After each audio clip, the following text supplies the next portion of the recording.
Thomas Veillet, bonjour. Donc vous êtes le fondateur du site investir.ch. Alors merci d'être notre invité aujourd'hui. Donc nous allons parler un petit peu des marchés et puis des mouvements de ces dernières semaines. Alors lundi dans votre chronique matinale, le titre était que nous sommes officiellement entrés en zone de panique.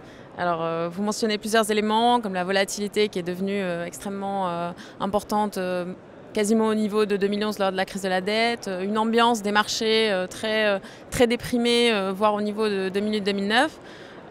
Est-ce que ça pourrait être pire finalement qu'aujourd'hui ?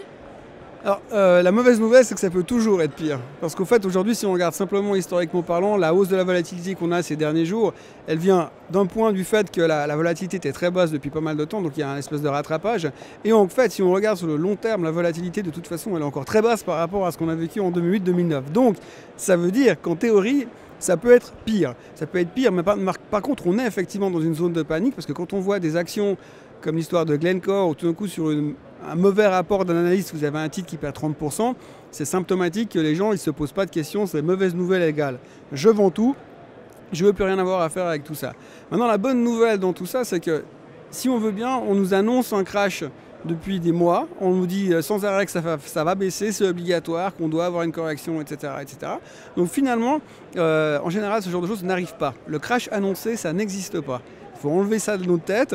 Donc par rapport à ça, je suis plus ou moins rassuré. Et maintenant, la grande question, c'est de savoir à quel moment le marché va commencer à se dire « Ok, maintenant ça suffit, on va repartir et reconstruire sur des bases un peu plus solides ». Alors la question, c'est la valorisation, c'est le stress, c'est ce que les gens ils ont envie de prendre des risques. C'est vrai qu'aujourd'hui, par rapport à l'année qu'on vient de vivre, les gens ils sont fatigués et ils n'ont plus forcément envie de prendre des risques inconsidérés, sachant qu'on a quand même vécu des mois très compliqués.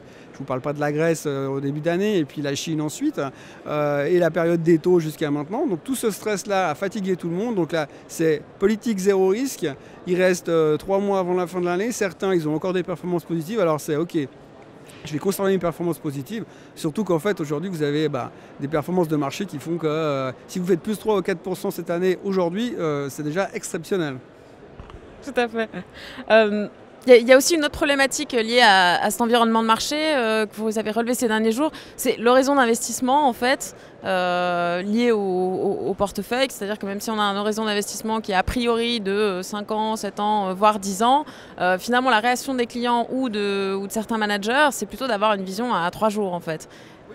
C'est la différence entre la théorie et la pratique. Effectivement, dans la théorie, quand vous demandez à un client quel est votre horizon d'investissement, en général, il va vous répondre, on va dire pour le client moyen, 1 à 5, 6 ans. Donc vous pouvez construire un portefeuille avec ces horizons-là en tête. Le problème, c'est que dans la réalité, aujourd'hui, tout le monde a une vision très court-termiste. Pourquoi ? Parce qu'on est gavé d'informations en permanence, smartphone et consorts. Donc du coup, vous avez un client qui achète une action avec pour but de la revendre en théorie dans 5 ans, et que finalement, dans 2 jours, comme elle a perdu 4%, il ne la veut déjà plus.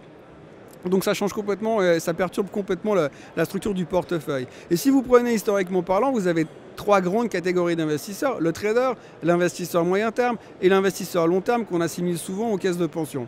Donc il y a encore 20 ans en arrière, ces gens-là, ils avaient leur zone de temps de garde, entre guillemets. Le trader gardait 1 jour ou 2 grand maximum, l'investisseur restait sur 1 année jusqu'à 5 ans et la caisse de pension restait jusqu'à votre retraite, on va dire. Donc tout ça, c'est un peu concentré parce que tout le monde a commencé à regarder tout ça en temps réel, alors qu'avant, il fallait juste attendre la publication du journal le lendemain pour pouvoir savoir ce qui s'était passé la veille. Aujourd'hui, on est en live, et donc vous suivez ça en live et vous réagissez en live. Et même si votre horizon de temps est sur 25 ans, vous avez le côté psychologique qui vous fait réagir ou paniquer tout d'un coup parce que quelque chose se passe maintenant, alors que, encore une fois, savoir ce que vaudra Nestlé dans 25 ans, j'ai envie de vous dire à 99,9%, je peux vous dire, elle vaudra plus qu'aujourd'hui. Dernière problématique aussi par rapport à l'environnement de marché, vous l'avez dit, si on a fait 3-4%, effectivement on est relativement content de son année. C'est vrai que les investisseurs qui sont en cash finalement, qui étaient plus ou moins en dehors des marchés obligataires et des marchés actions, on fait mieux que les autres. Et vous dites c'est la première fois en 25 ans. Finalement, qu'est-ce qu'il faut faire ? Il faut rester en cash, il faut aller dans des investissements plus alternatifs ? Alors il y a une dame en Chine qui a mis toutes ses économies en cash depuis pas mal d'années et qui les a enterrées dans le sous-sol de sa cuisine.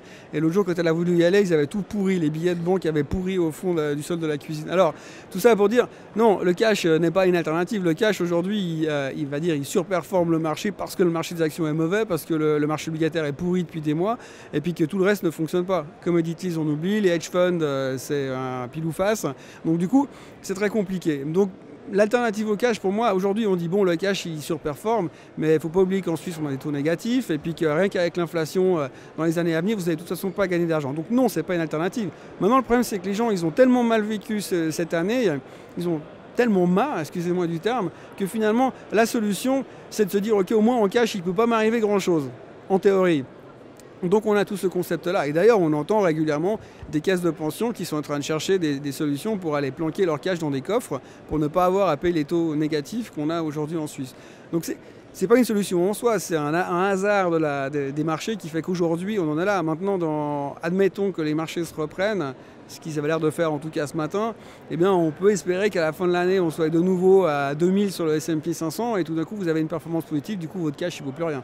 Donc c'est pas une alternative, c'est un état de fait. Et aujourd'hui, effectivement, un grand nombre d'investisseurs sont cash. Quand vous interrogez les gérants, souvent, ils vous disent, mais oui, je suis cash, j'ai 60%, 40%, 50% de cash. Donc par rapport à ça, on est dans une configuration extrêmement délicate, on va dire, mais beaucoup de gens ont du cash, mais ce n'est pas l'alternative définitive. Il va falloir trouver d'autres solutions. Le problème, c'est quoi? Voilà. Merci beaucoup Thomas Veillet.